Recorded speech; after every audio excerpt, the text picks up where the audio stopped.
This is Advanced Math 4.1 Notes.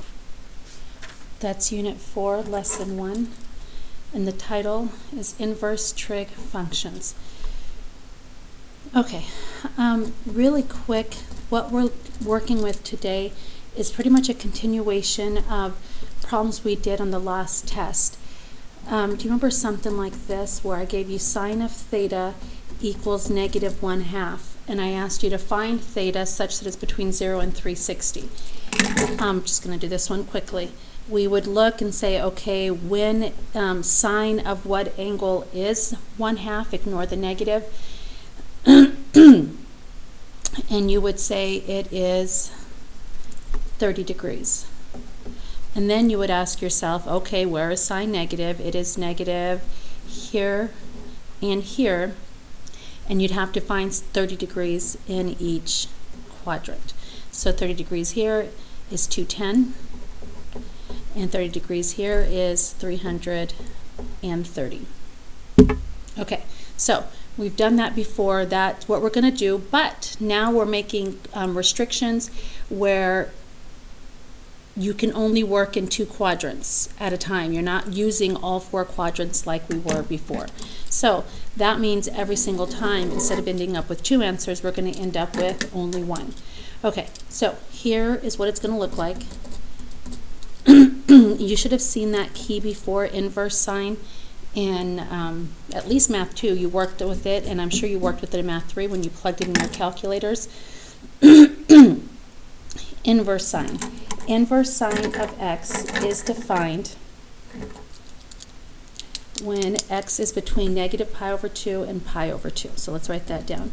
Negative pi over 2 and positive pi over 2. So that's between negative 90 and positive 90, equal to both. Cosine, inverse cosine, you will also call this arc sine or arc cosine, is defined between 0 and pi. That's the first 2 quadrants. This one here is quadrants, it's the right side quadrants 1 and 4. This one here is quadrants 1 and 2. And inverse tan is defined between negative pi over 2 and positive pi over 2, just like inverse sine. So again, that's the right half. That would be these 2 quadrants here. Those 2 there. All right, we also have the reciprocal. So sine's reciprocal is cosecant. Cosine's reciprocal is secant. And tangent's reciprocal is cotangent. Now, for sine and cosine, they work the same way. So sine's reciprocal is also defined between negative pi over 2 and positive pi over 2. Secant, like its reciprocal, is also defined between 0 and pi. And cotangent is the only one that is not like its original. Cotangent is defined between 0 and pi. We have 3 of them between 0 and pi, and 3 of them between negative pi and pi over 2. All right, so what you will need to remember is this, and for visual effect, for those of you that are visual people and like to see it, I'm going to draw it this way. When are you on the right half of your quadrants, quadrant 1 and quadrant 4? That's between negative pi over 2 and positive pi over 2. So that is inverse sine and inverse tan. I'm not going to work with that side just yet. Okay, so inverse sine and inverse tan are when you are on the right half. And the top half, that's between 0 to pi. You are in the top half when you are inverse cosine, and I will jump over this side just for cotangent. Sine tangent, inverse sine, inverse tan on the left, inverse cos, inverse cotangent on the top. If you can remember that, then we're good to go. So I'm going to throw in here, what else did we have? We have sine and its inverse, cosecant, and cosine and its inverse, secant. And tangent and cotangent are the only ones that don't match. Okay, so we'll work on this in class as well. Okay, evaluate. Number 1, inverse sine of negative root 3 over 2. All right, so you're using your circle or you're using your hand trick. This is pretty much, when you see this, you're asking yourself, just like we did before, sine of what angle is negative root 3 over 2? Sine of what angle equals negative root 3 over 2? Okay, so let's first work with just positive root 3 over 2. When y is the right side, when is y value root 3 over 2? That is 60 degrees. Okay, so we know it's 60 degrees. Now, where it's negative and where is sine negative? These bottom two quadrants, but according to inverse sine, I can only use these two, so I'm not allowed to use quadrants 2 and 3. So that means I'm in quadrant 4 and only 4. Now here's the tricky part. What is 60 degrees in quadrant 4? Typically we would say 300 because we go all the way around, but I'm defined between negative pi over 2 and pi over 2. So when you're working with inverse functions and you're in the 4th quadrant, it's going to be a negative answer. In this case, just negative 60. We will get more practice with that. Number 2, as I stated earlier, you're also going to see it like this, not just inverse sine, but arc sine, same thing, root 3 over 2. So you're asking yourself, sine of what angle is root 3 over 2? That's 60 degrees, so theta is 60. What two quadrants is sine positive? 1 and 2. But according to this, inverse sine is only defined on the right side, so we can't use that one. So what is 60 degrees in quadrant 1? It is simply 60 degrees. Number 3, arc cotangent of negative root 3. Okay, so again, you do not have to rewrite it the way I do. This is just what should be going on in your head. For some of you, you will because you like it. Cotangent of what angle is negative root 3, which is the same as saying tangent of what angle is negative 1 over root 3. So when is y over x 1 over root 3? That would be right here, which is 30 degrees. And then we figure out which quadrant we are in. Cotangent is, this is negative. Cotangent's negative here and here. All students take calculus. Tangent's negative in these two. Oh, that would be a root 3. Tangent's negative in these two, but according to cotangent right here, inverse cotangent's only defined in the top half, so I am in quadrant 2. So you're always going to have to figure out where are you negative, where are you positive, where are you negative. There's going to be 2 places, and then look up here to figure out what your restrictions are. Okay, so what is 30 degrees in quadrant 2, and that would be 150 degrees. Okay, moving right along. Number 4, inverse cosine of 1. All right, that's a quadrantal, and there's 4 quadrantals, 1, 0, negative 1, 0, 0, 1, and 0, negative 1. You're looking when x is 1, and it happens here, it only happens here, which is a good thing because inverse cosine is defined on the top half between 0 and pi, so 0 is a safe answer, and we are good. All right, before I go further, just a quick trick tool that a student shared with me years back on how she remembered these. She said, I remember this one because I think sine and tan, I think of suntan, and you get a suntan at the beach, and she pictures this as a B is sideways, suntan at the beach, so sine and tan are sideways, which leaves cosine and cotangent to be at the top. It's a trick she came up with. You are more than welcome to use, but I am going to continue. Okay, number 5, inverse sine of -1 over root 2. Okay, so in your head, you're thinking sine of what angle is -1 over root 2?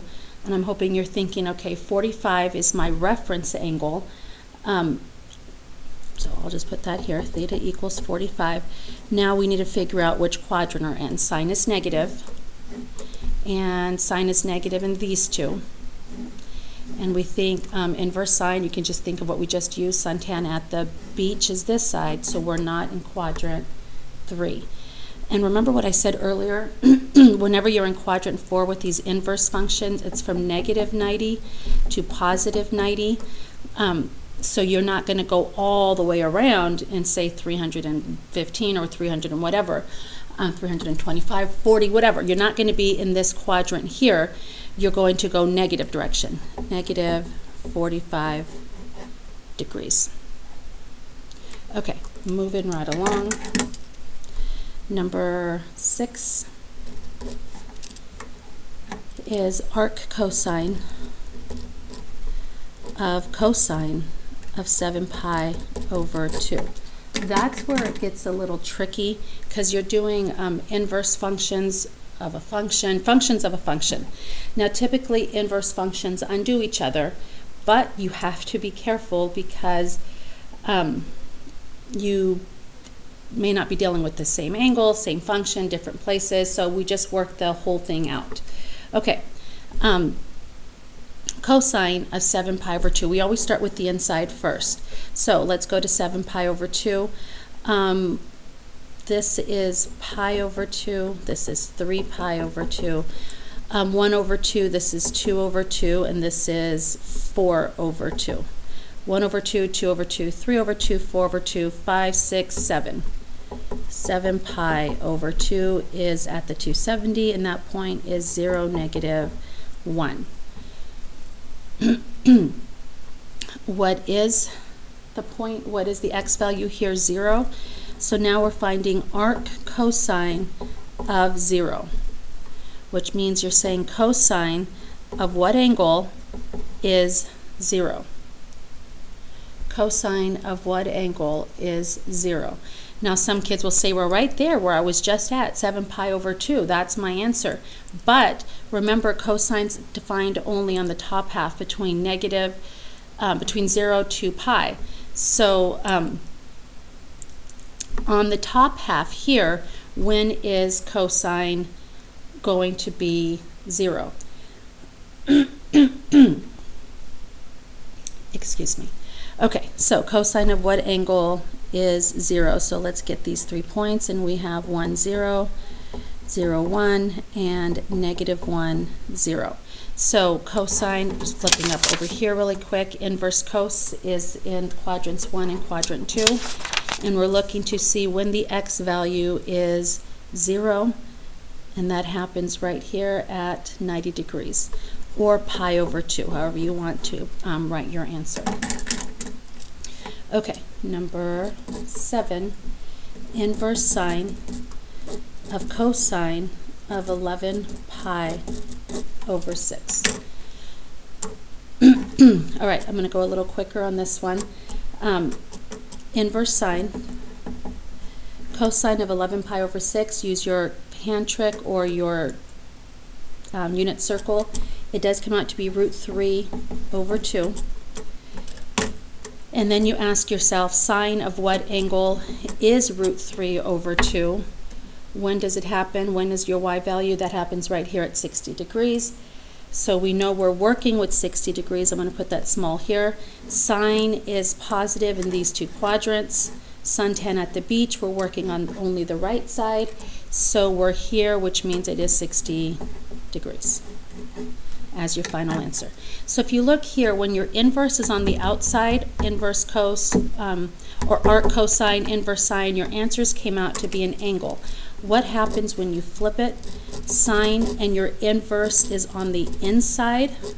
Should we still end up with an angle? Let's check. Okay, I always worked with the inside first, so this time I'm working with the inverse first. Cosine of what angle is negative 1/2? That's what you're asking yourself. Cosine of what angle is negative 1/2? When is cosine, cosine's your x, when is your x value 1/2? That would be right there at the 60 degrees. So 60 degrees is what you're thinking.